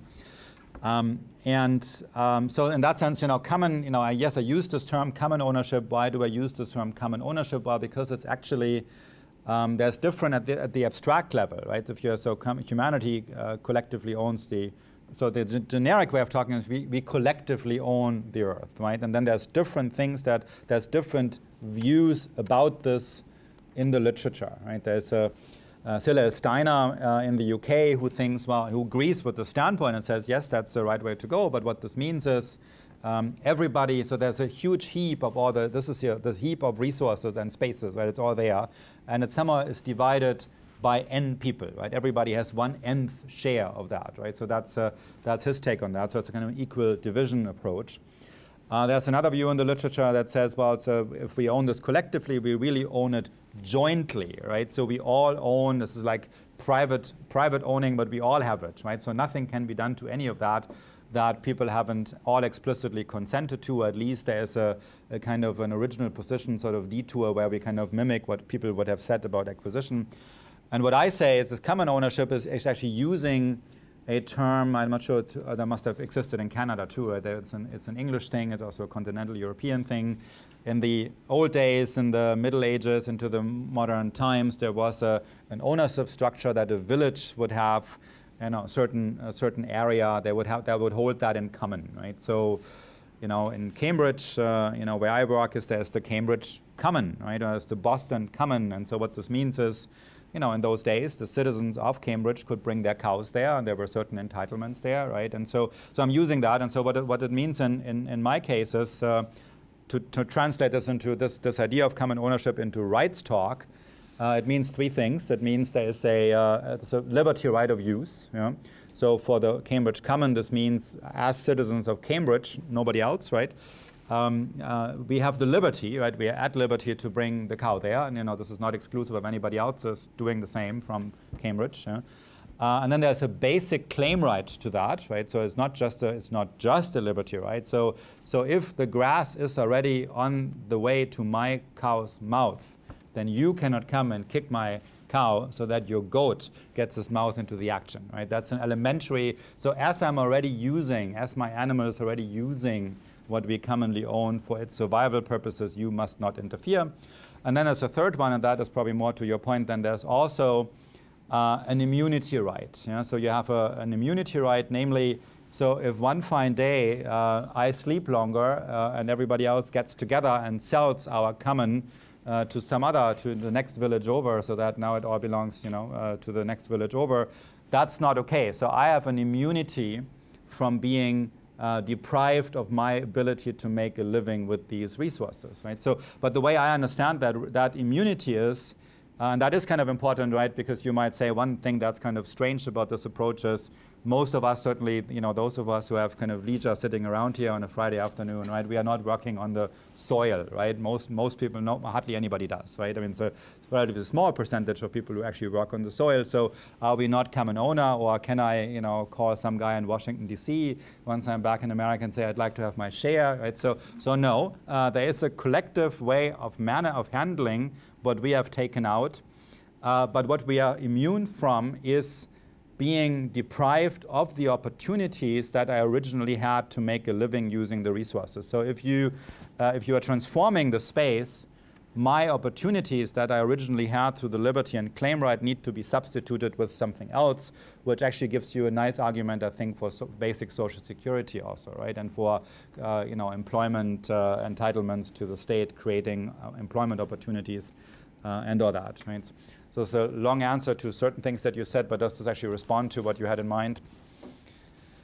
Well, I'm just wondering, what is the specific tie between immigration and common ownership? If the state at the border can simply, I'm going to give you money, I'm going to monetize that interest. Right. So does that then expand no, right? Or because, so this is a good point. So other people have raised the same objection and said, can I actually, so I think I can maintain this. I can say, we start with the starting points for all of this, right? The three starting points that I quoted then back to Louis Philippe, how the needs matter, the spaces out there is nobody's accomplishment, and the space and resources are needed for everybody's survival and all for human activity. So this is already about us and entitlements to the space. Right? So the entitlements to the space are basic, and so. If you and then we have a theory about who can how much we can take out reasonably, and then somebody else comes and says, I'd like to come in, and you don't really have enough people there. Can we then say, can we already pay people off before we have enough people there? And I think my starting points show that it's basically about the space, and these guys can forfeit and renounce that right and can say, we accept this, right, as a substitute. But if they say, no, look, it's just not reasonable of you to ask us this, then they have a basic claim. So the objectors in the when I had this conversation, people said, but you're not really, I think I'm entitled to saying that. There's nothing, but if you, maybe you don't even want to press it further, but it's I'll leave it to others. There's too many people on the list, but please. So I want to push you on your distinction between societal resources and natural resources. Mm-hmm. So one distinction you draw is that natural resources aren't anybody's accomplishment. Mm-hmm. And I think that's true, but isn't the protection of those natural resources somebody's accomplishment? And certainly isn't, you talk about the sort of cultural influence in societal resources, but I think the same could be said about cultural influences in the use or misuse of natural resources. And I wonder if that complicates your distinction between the two.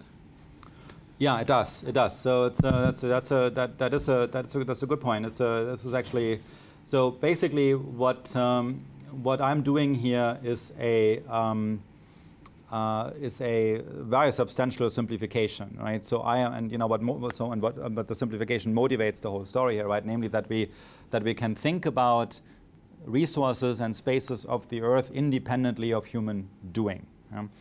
And look, at some level, this seems like a trivial thing to do because the Earth is something like 4 billion years old, and human beings have been around for a few 100,000, right? So yeah, I mean, most of the stuff, and think of the fossil resource and all that, right? That was exactly like this when we kind of came along, or So I think that as a mental operation, this is by and large okay. But of course, it gets complications when then you have to make assessments of the, how to value this, right, in a way that subtracts. Well, two things really. You have to value it somehow in a way that subtracts human contributions and protecting efforts, or a good example for this is the Netherlands, right? The Netherlands. If you had used any measure of usefulness for human purposes of regions, for most of human history, really, the Netherlands were a total wasteland, because this gets flooded all the time, right? Most of the land is below sea level, right? So before they figured out how to build the dikes, this was not a good place to live, right? Once they had figured this out, and once they had developed these techniques of building these polders, so reclaim land from the sea, this was wonderful, and they could protect it. They developed this. So then there's a big issue about how do you, which part of this is common and which is theirs, right? So there's that challenge. And the second challenge is there kind of a statute of limitations somehow, right? So, which I think there is. So in the Dutch case, the question comes up. So, is it the case that improvements given to natural resources in the course of the time actually also revert to the common pool, right? Or what happens to them, right? And and I have a discussion about that, and actually in the immigration chapter in my book I discussed this kind of scenario. But since your main point was to ask, does this introduce complications? Yes, it does, and they can be addressed. I mean, there's the basic intuition about resources and spaces not being a human accomplishment. But you're absolutely right. Then the reality that we find on our planet is where there is actually a continuum between natural and. But then if you think about this would be a matter of how we measure this, and I'm and here I'm a little bit at sea because this actually hasn't been done. I kind of formulate these ideas, and I occasionally can point to what some econometricians and economists have do in terms of non-standard evaluation. So I think in principle this should be doable, but it certainly is, and it's introducing complications. Yeah, that's absolutely right. My question is about actually using resources and inhabiting space. So it seems like, given that if you use a resource, there's usually some kind of consequence to that, and there might be good arguments to leave some space uninhabited and some resources unused. And let's assume that what you say happens and suddenly North America is empty, and then those two decide that they don't want to just use all the space, they just want to leave it as it is for, I don't know, to prevent global warming or something like that. Does that, would that change the view on how justified their claim is that they don't want to let anybody in? So for example, if Canada decided to make the whole north into a big national park, would that change how many immigrants they have to take in, always given that these immigrants are not refugees, do not need to come? Yeah, it would. In fact, you worked with my counterfactual, and you then added another actually. But there's real versions of this, right? It's either Bolivia or Ecuador. Maybe somebody knows this, right? Either Bolivia or Ecuador basically said to the rest of the world, look, here's this chunk of our country. There's all this forest here, rainforest, and we could leave it the way it is, and then it would make a contribution to cleaning the air, right? But if that's what's happening, this is it would be providing a public good for everybody.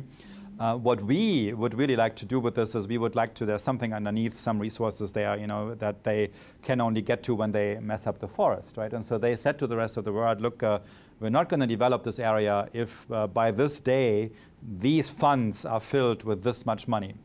right? And it did not work, right? I mean, some people paid something in there, but they wanted lots of, I mean, they, didn't ask for ridiculous things, but basically there was no response to that, But I actually think this is absolutely reasonable, right? So, because what you have also on a theory like this is, this is also why it's important to think of all these things together, right? Because one thing that you find if you work on these different questions of global justice, you come to certain obligations, and then you think, okay, but couldn't those be, if you're doing this and not doing that, are these substitutable for each other? So at the end of the day, it's not like, you can just talk about these topics completely in isolation, but there's an overall burden of obligation, and some countries can substitute what they do in one area for another, right? So I think that is an absolutely appropriate consideration. If you say, we are cultivating this area here for, we're setting this apart for climate change.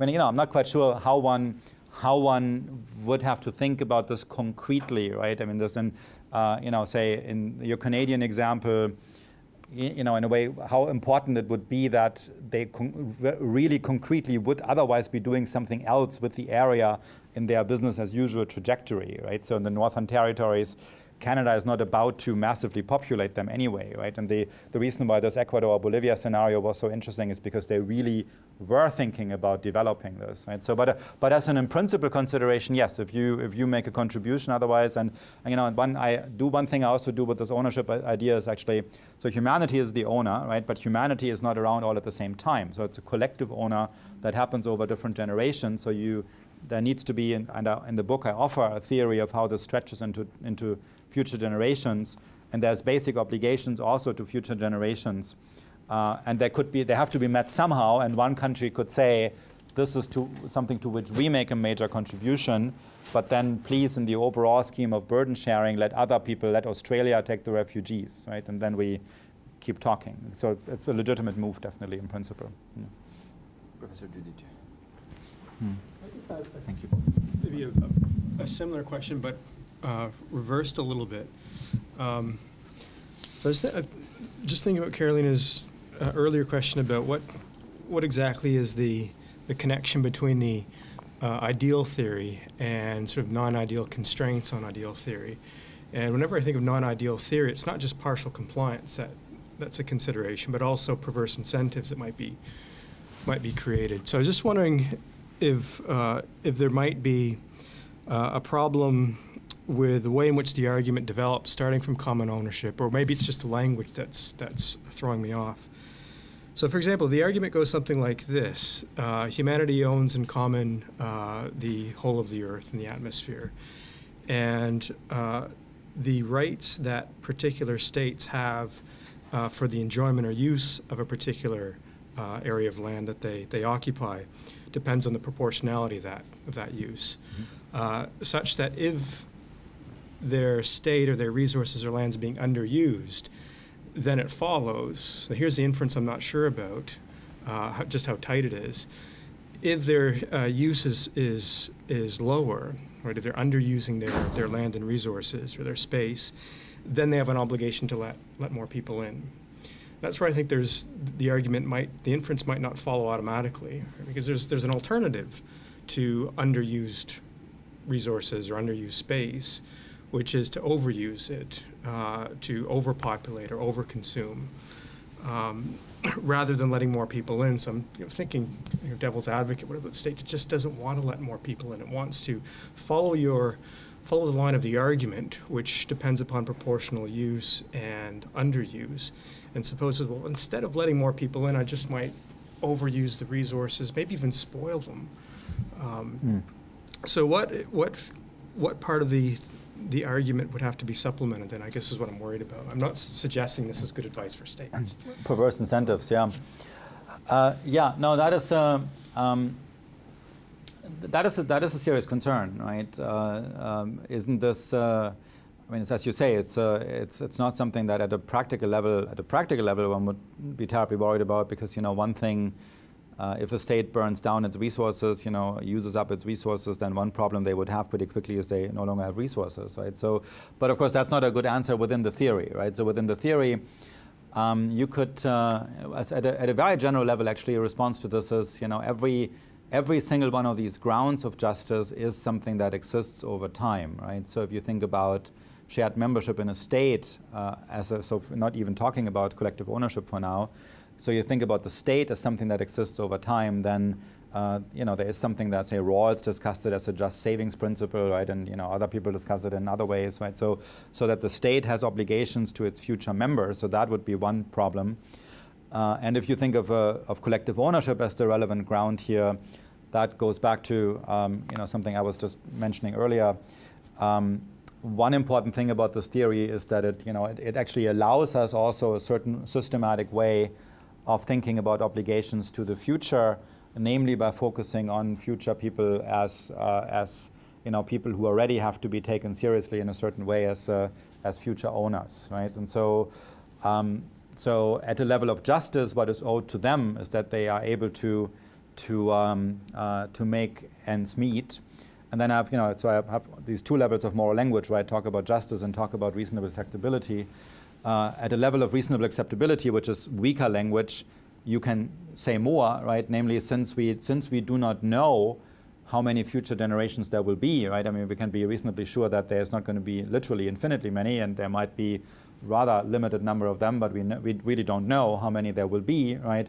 That's why it's reasonably acceptable for us to leave a stock of natural resources that is not diminishing, right? That's how I mean, that's interesting because it shows how your obligations to allow immigrants might actually compete with your obligations to future generations of your own. And those two kind of seem to could be in tension for those reasons. Right, here's why we can't let in more immigrants.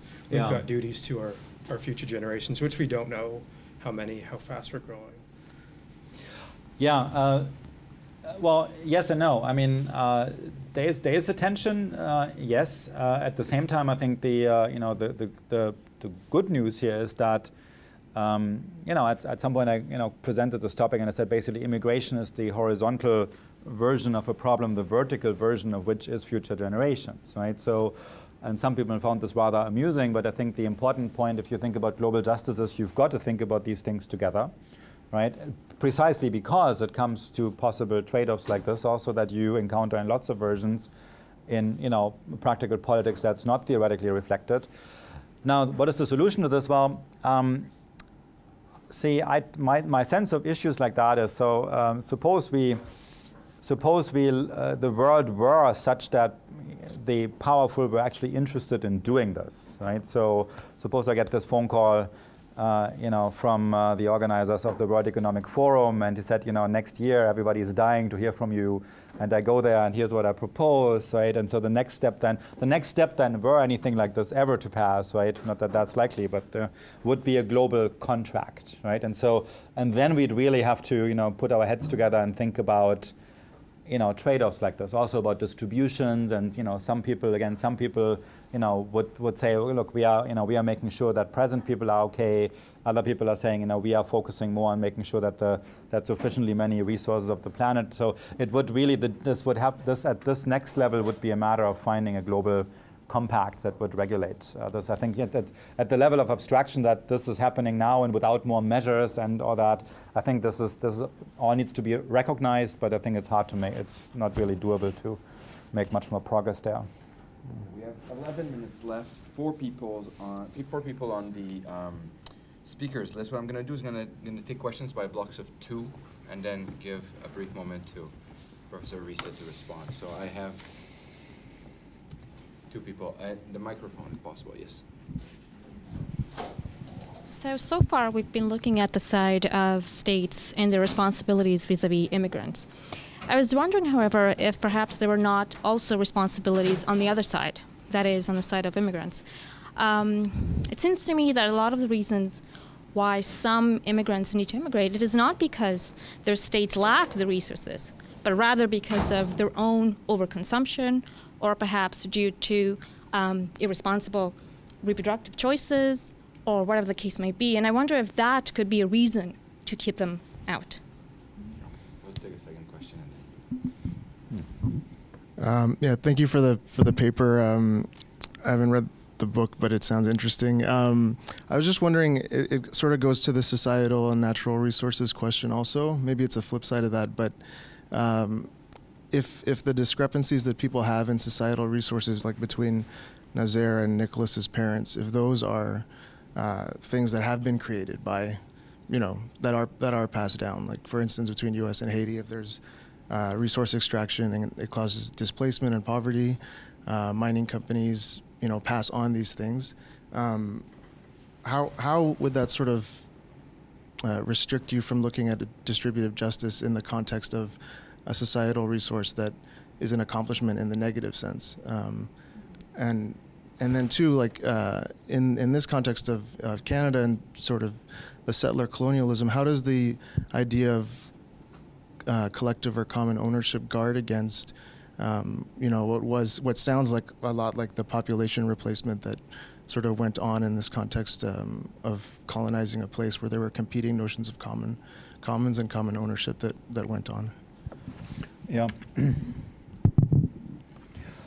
Okay. On the population issues, in a way, this also would be a matter of regulation in a global compact, right? So you probably have to have some kind of idea about what an accept. So, well, one thing to say would be that when we have to kind of agree what an acceptable population policy for any country would be, right? So, once we have a global compact, once the world works together in this way, that something like this that there would be interest in taking aboard all these considerations in a global compact. Population policy, of course, would have to become part of that, because otherwise you'd have all these ways of people kind of not meeting their obligations by having population developments that were not anticipated. That would kind of open up its own can of worms. Then, it would presuppose that a state has reasonable control over population policy. Not every country has the sort of access to its people as China has with population policy. So, but in principle, this would have to happen at the level of such a compact, where we'd have to agree on a kind of acceptable population policy. And if your state would deviate from that, then somehow it's what it would be entitled to also in terms of immigration, would have to be adjusted accordingly, right? That's where this would happen. The point about, this actually, when I was working on this collective ownership stuff, there were a number of scary moments on this when I actually realized how this connects to bits of rhetoric as they have been used in the past, right? And you mentioned one. The other one actually is, when was it the last time that people spoke about expansion of when spatial considerations played a big role in actual politics? Well, Second World War, right? So Japan was a sphere of co-prosperity in the Far East, and Germany, of course, Hitler's Mein Kampf is full with the stuff about Germany needs more living space in the East, and so nobody really talks like this anymore. But at that time, and of course it was kind of a silly idea even then, given that it was an industrial society. But the Nazis had this kind of agricultural directed ideology, and this was about spatial expansion, right? And so that gave me a bit of a shudder. So I have there's a long footnote I have about Hitler's Mein Kampf about this, right, and about how this is all different. And about your case, right? I mean, my interlocutor there was actually John Winthrop, the first governor of the Massachusetts Bay Company. Right? These were the people who colonized the Boston area, right? And Winthrop actually is a fascinating person to interact with intellectually on this score, because he writes these things, right? He says, look, here we are in 1625 England, right? And there's all this stuff going on with the king turning against us, and we are in these crowded conditions, and over there nobody lives there, right? The few people do, they kind of shoot a bow this way and an arrow that way, and so we should be allowed to go there, right? So they say that, and of course then we know in New England this took on these early massacres are actually largely forgotten now, right? But this turned ugly very quickly, right? And so okay, there's bad precedents for this, and so my response to this actually, so to European immigration to the Americas, would be the immigration itself was acceptable. Right? Given that the idea is proportionate population distribution, the immigration itself was acceptable, but the way they went about it wasn't. Right? Now you might say, well, maybe given the human condition, right, how these things are not as easily separated, right? But in a way, this would be then coming up against the limitations of theory, right? They were entitled to come, and they should have been. They had a right to be there, but of course, they didn't have a right to systematically undermine the ability of other people to live there, or even there were these really early massacres of Native Americans. So the aberration was there.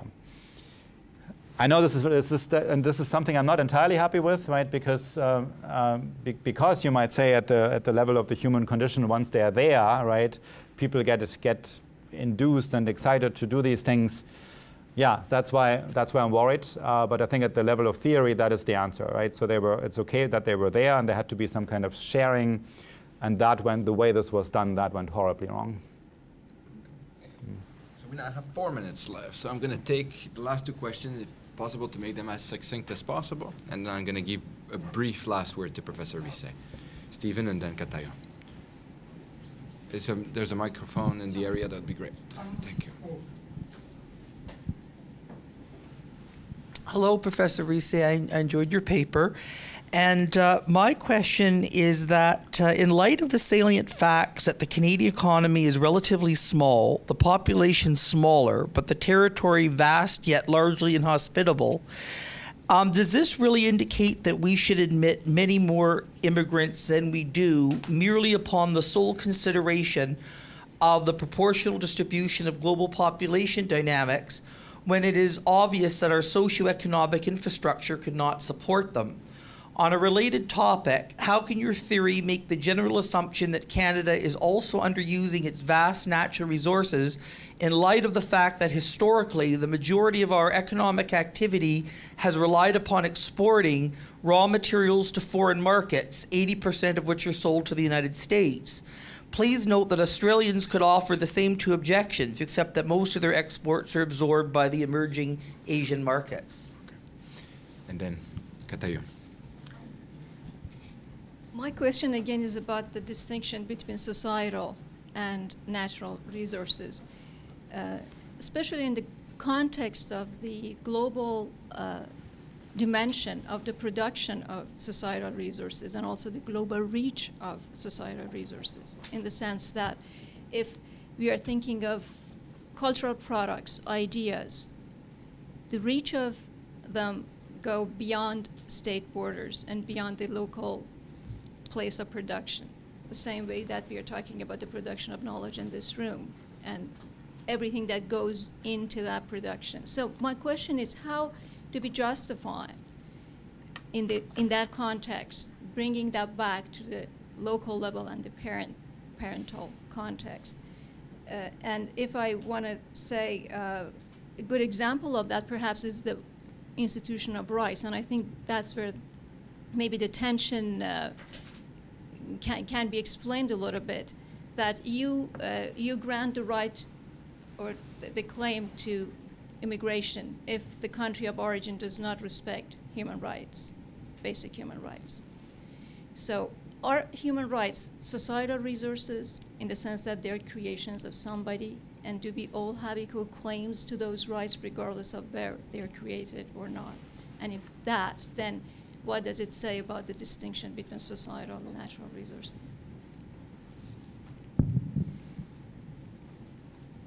Okay, let me start with that. This is actually, I feel my answer will allow me to feel a little bit more vindicated with regard to Louis-Philippe's earlier question, why does one even want to think like that, right? And so one answer to this is because it's a systematic way of bringing lots of things together, right? And so one thing I can help myself to my theory for now is to say, no, the natural rights at least, and also the human rights, they are not societal products, right? They are natural rights precisely because the story we can tell about them doesn't turn on any institutions, right? And this is where the systematic theorizing helps, that you can say that, right? There's other rights, there's natural rights, and then there's the conventional rights, the legal rights. So if you think about, say, in rights, right? So rights counts among the primary goods, rights and liberties. But of course, these are not natural rights and liberties, right? They couldn't possibly be, right? Because they don't need to be constituted from anywhere. So this is what these are patterns of behavior that we constitute together in society, and they need to be grounded and distributed, right? So in that sense, so natural rights are not part of this, right? So they are not part of this distribution scheme. The conventional rights are. So there's simply different levels. There's different kinds of rights that have very different stories about where they come from. And the other point, I get off the board when you say I get off the boat when you talk about the obligations that I think Canada should accept are socioeconomically not supportable, right? I mean, this is we're talking about in relation to what, right? So if we're talking about, say, take a country like Haiti, right, to stay with my example, right? So this is a country that could easily say they really can't be expected to do anything, right? In Canada and in the US, this is a matter of policy choice, right? So, we are deciding to use resources in a certain way. My favorite candidate for generating many more resources for public disposal is wealth tax on large estates that are being bequeathed, right? So that strikes me in a world in which there's so much global responsibility to allow some children to receive inheritances of billions and billions of dollars from their parents. That is a disgrace at the level of humanity as a whole, right? So that is where we can tap into resources. There's absolutely no reason to do anything like that. So the resources are there, right? So the ordinary American, the ordinary Canadian, yes, they are thinly, they are pushed very hard and all that, right? But there is a lot of societal resources that can be then and that should be deployed. And again, inheritance tax is the prime candidate. Your point about where things are being sold to, I mean, the Chinese sometimes also say that, right? When they, in this debate about climate change, right? They say the criterion really should be not where things are produced, but where things are being consumed. And of course, China being this major exporter, they want to shift responsibility. But the point is, if you are selling something, right, in particular, a well-to-do country like Canada, right, you are making a choice of producing things a certain way, putting them on the market, so that other people buy them doesn't deprive you of responsibility. The same goes for Australia. So I think now where Canada, the thing with Canada is the overall thing about thinking about this measure of the usefulness of three-dimensional spaces for human purposes, which underlies my reasoning here. Is the problem with that is we really don't have that, right? So I would need economists and environmental people, econometricians to help with that. I mean, there's some stuff that's relevant, but it's really not there. With Canada, of course, the problem is exactly as you say, right? I mean, it's a huge country with much of it, being uninhabitable. So I think, whatever measure we use, the United States is massively under-admitting. With Canada, I'm fairly certain that you are kind of under-admitting, but it's much less so, and it certainly cannot be as readily derived from the territorial expansions, right? So Canada is a more complicated case here. That's quite clear. Also, these issues about couldn't Canada say we are leaving this for future generations. So Canada, I think is quite a complicated case, but it's really it's hard to make progress there really beyond before we have a measure like this. So I'm hoping that eventually I get people from the natural sciences interested enough in this to actually help me with this. But the sheer fact that Canada doesn't have the socioeconomic infrastructure, that I do not buy. I mean, it just depends on what clever ways you find of channeling the resources. What I was thinking, sort of what microphone. Oh, sorry. What I was thinking about is sort of what Alexis de Tocqueville said, about 170 years ago, that like the United States could have a much larger economy because so much of it is habitable, except some of the deserts and swamps and things, and there's so much area for more people and more economic activity. I wasn't saying I think we still have a strong economy, but it's going to be limited by geography, I think, and our history. Like, we have to export to the United States. We're so small, and the U.S. is so massive, and now China is even larger. We're sort of caught now between them. Yeah. And it's sort of that, yes, I think we can still take in more refugees, and but the thing is, we just can't grow like these other societies. That's just what I meant. Yes, no, I do take that point, in all the ways I described, but I, also want to, just invite you not to blame it too readily on the socioeconomic infrastructure. Well, I agree with you say about the inheritance on billions. I agree. Our Bay Street is like Wall Street. The kleptocracy should be reined in first. I agree with you completely. On this note. On that note. Please join me in thanking Professor Risse. Thank you.